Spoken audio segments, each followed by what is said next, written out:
Let's welcome our fifth speaker, Arisha Elmi.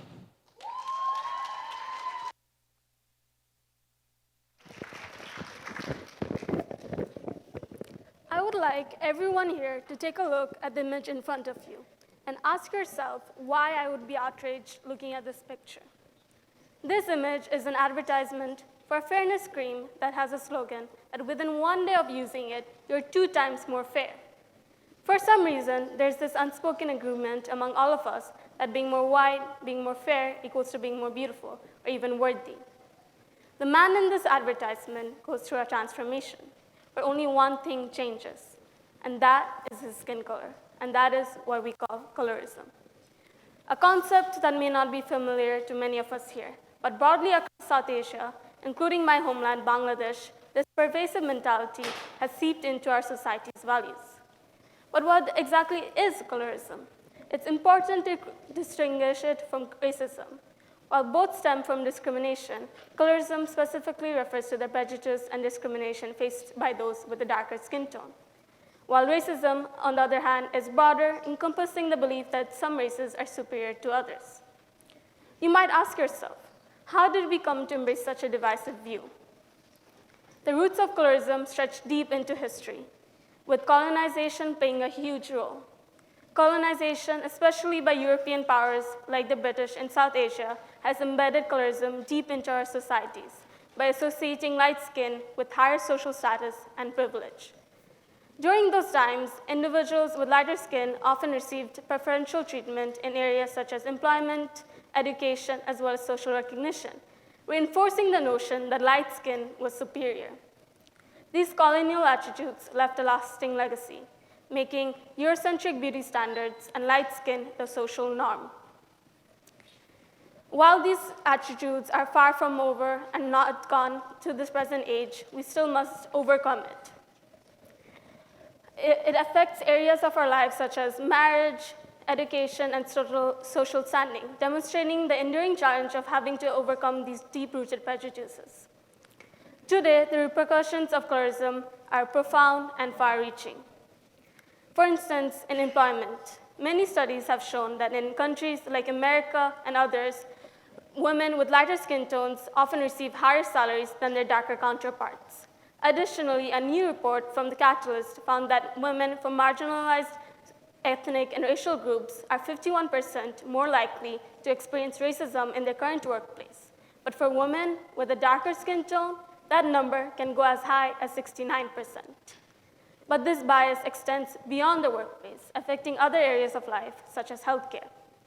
A study highlighted in the Journal of Health and Social Behavior found that people from marginalized groups who are lighter skinned often received better medical care and are more likely to be prescribed pain medication than those who are darker skinned. This bias in treatment options demonstrates the pervasive nature of colorism and allows us to understand the challenges that are still being faced by others. So what are we doing as a community to combat colorism? In education, all around the world, people and organizations are pushing back, coming together. Education plays a pivotal role in enlightening people about the nature of colorism and its impact, especially in countries like India and Ghana, where certain acts are being implemented to eliminate discrimination in educational institutions, as well as bring attention to biases towards skin color. In the media, there's shows which revolve around colorism, especially in Netflix Indian matchmaking, where how fair you are is a bigger deciding factor in marriage than your social standing or even your education level. This sparked widespread conversations about colorism in South Asian communities. While this show, when first aired in July of 2020, led to many conversations and discussions in mainstream media and social networks, has not resulted in any further change, which can be seen that as each new season that airs, there's still revolving conversations about which partner to choose and if that partner is fair compared to being darker skinned, and that is not okay. Interestingly enough, the advertisement I mentioned at the beginning of the TEDx presentation has gone over a change. The product, once known as Fair and Lovely, has been remodeled into Glow and Lovely, While some may view this as a superficial nod to inclusivity without any substantial change, it signifies a shift in society's mindset. But this is still a small step in the long journey of dismantling colorism, when in reality, the fairness cream industry has been generating over $600,000 in just this year. So as a society, we must continue this momentum, challenging biases, celebrating diversity, and fostering a world where no one is judged by their skin color. Fundamental to real change is a shift in mentality. This requires us to alter and think about the deep-seated beliefs that we hold of colorism.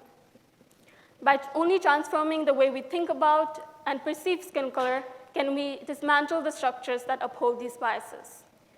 There's a long journey towards eradicating colorism, but I believe if we collectively come together and solve these problems, we can make strides for a just and equitable world. Thank you.